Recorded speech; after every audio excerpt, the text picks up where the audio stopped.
गिलास दे करके, दरियाँ दे करके, भट्टियाँ दे करके, चाय की केतलियाँ दे करके, कई चीज़ें दे करके महिला मंडलों को सम्मानित करना शुरू किया।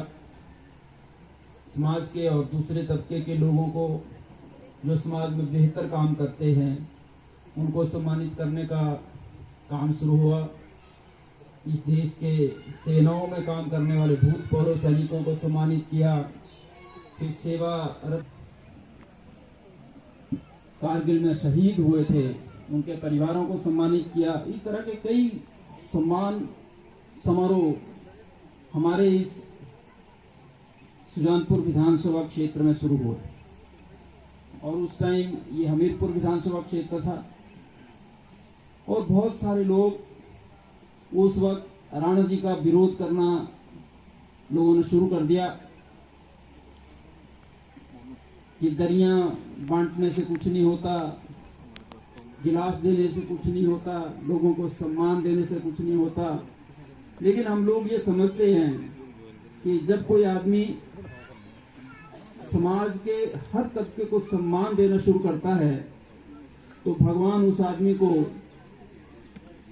इतने ऊंचे ओहदे तक पहुंचा देता है कि सारा देश और प्रदेश उस आदमी को सम्मान की दृष्टि से देखता है।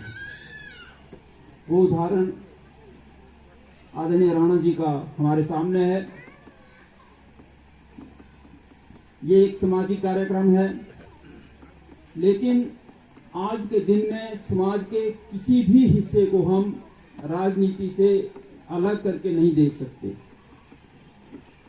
क्योंकि हमारा जो संविधान बना, हमारा जो देश आजाद हुआ, उसके बाद जो देश हमारे देश में लोकतंत्र लागू हुआ, तो लोकतंत्र का अर्थ यही था कि जो लोग समाज में अच्छा काम कर सकते हैं, समाज की बेहतरी के लिए काम कर सकते हैं, समाज के विकास के लिए काम कर सकते हैं, वो लोग राजनीति में चुनाव लड़ेंगे।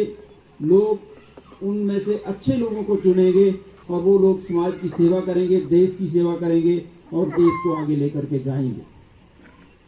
लेकिन हमने पिछले 20 साल में ये देखा कि जो लोग चुन करके आते रहे, यहाँ तक कि लोग इस जिला से मुख्यमंत्री भी बने और हम लोग भी उनके बड़े संपर्क में रहे।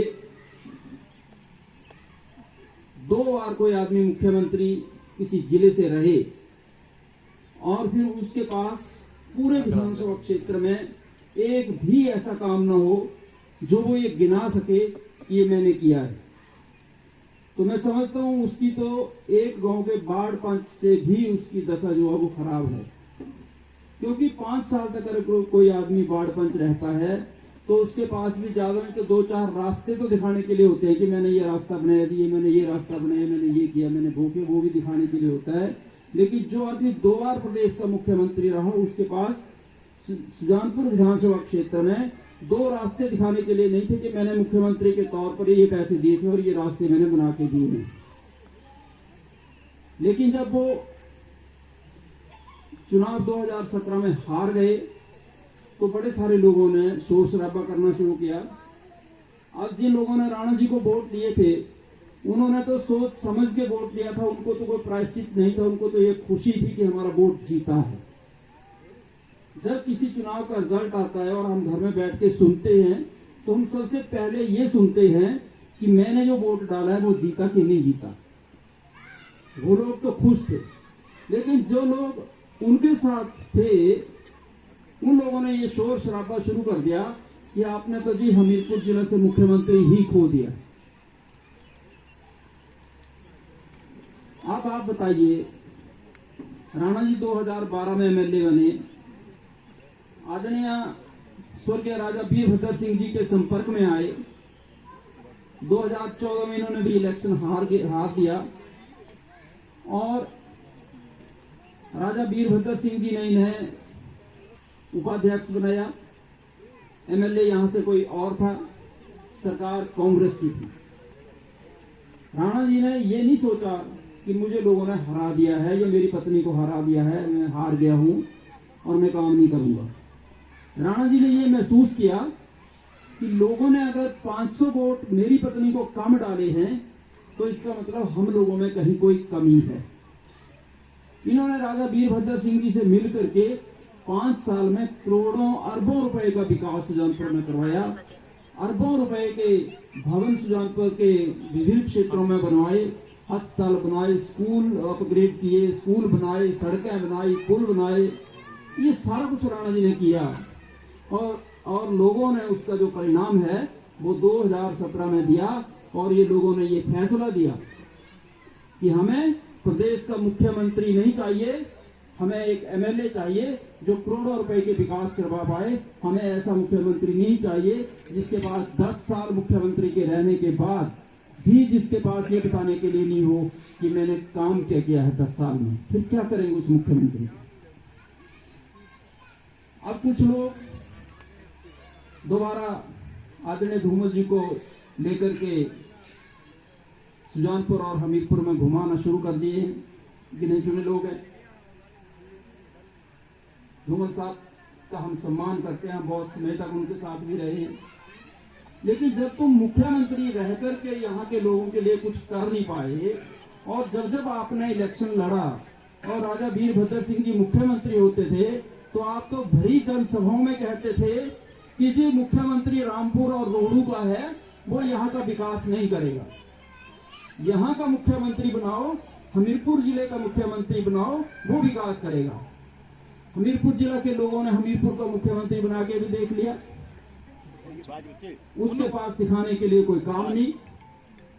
और जब राणा जी राजा वीरभद्र सिंह जी के संपर्क में आए तो वही राजा वीरभद्र सिंह रामपुर रोहड़ू का मुख्यमंत्री, उसने सुजानपुर विधानसभा क्षेत्र में करोड़ों रुपए की योजनाएं स्वीकृत करके इस विधानसभा क्षेत्र को हिमाचल के दूसरे विधानसभा क्षेत्रों से बहुत आगे ले जाकर के खड़ा कर दिया। ये साबित कर दिया कि मुख्यमंत्री कहीं का भी हो उसकी नीयत साफ होनी चाहिए काम करने की। उस मुख्यमंत्री ये मायने नहीं रखता कि मुख्यमंत्री आपका घर का है। अब दूसरी बात, जब हम वार्ड पंच चुनते हैं तो हम अपने वार्ड से चुनते हैं। अगर हमारे वार्ड में कोई आदमी, एक आदमी हमारे वार्ड से खड़ा हो जाए वार्ड पंची के लिए और एक आदमी दूसरे वार्ड से, हमारी ही पंचायत से दूसरे वार्ड से भी आकर के हमारे वार्ड में पंच खड़ा हो जाए तो हम लोग उसको वोट नहीं देते। क्यों नहीं देते हैं? लोग बोलते हैं ना, आंधे अपने वार्ड डा खड़ोते आंधे इज्जो पाने, ऐसा बोलते हैं ना, आंध अपने वार्ड डा खड़ोते इज्जो पाने। हालांकि कोई दुश्मन थोड़ी होता है वो, पर दूसरे वार्ड डाले, 2 नंबर वार्ड से हम तो अपने को डालेंगे।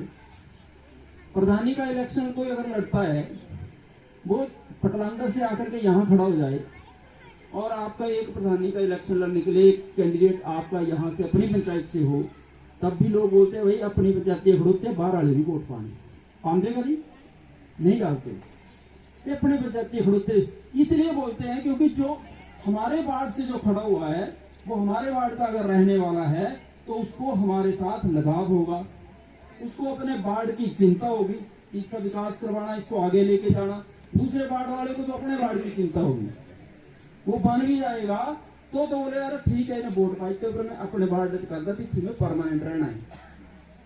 हम पंच और प्रधान भी दूसरे वार्ड से नहीं बनाते हैं, समझ रहे हो?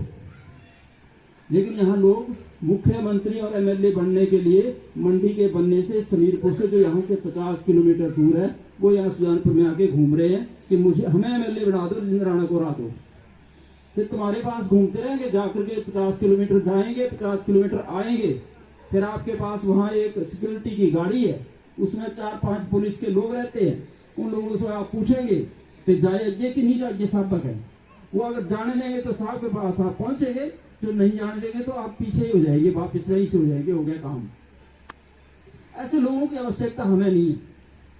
हमें तो आज तो जमाना ऐसा है कि लोग अपना नुमाइंदा ऐसा चाहते हैं कि मेरे घर के अगर 4 लोग हैं, उन चारों को अगर वो जानता है पर मुझे नहीं जानता है, अगर मुझे नहीं जानता है तो मैं बोलूंगा यार इन्हों जानता है, भाई ने वोट नहीं किया तो वो जानता नहीं, ना तो नहीं काफी होता है ना ऐसा।